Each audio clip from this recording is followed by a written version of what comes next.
Ration డీలర్ల new year calendar ను ఆవిష్కరించారు శాసనసభ డిప్యూటీ స్పీకర్ పద్మా దేవేందర్ రెడ్డి. రాష్ట్రాన్ని నగదు రహితంగా మార్చడానికి ప్రభుత్వం ప్రయత్నిస్తుందన్నారు. రేషన్ డీలర్లు క్యాష్లెస్ విధానంలో సరుకులు సప్లై చేయాలని కోరారు. ప్రజా పంపిణీ వ్యవస్థలో డీలర్లదే కీలక పాత్ర అన్నారు పద్మా దేవేందర్ రెడ్డి.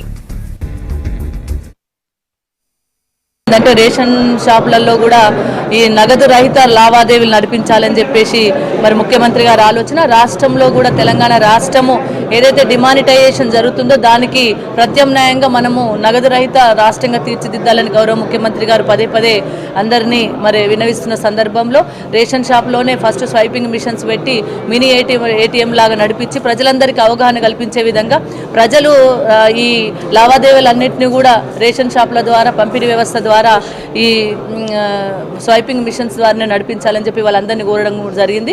వాళ్ళందరూ కూడా సుముఖంగా ఉన్నారు. తప్పకుండా రాబోయే కాలంలో రేషన్ షాప్ యొక్క వ్యవస్థ అంతా కూడా నగదు రహితగా క్యాష్లెస్గానే జరగబోతా ఉంది. వాళ్ళందరూ కూడా కార్డ్ సిస్టమ్ను ఫాలో కావడానికి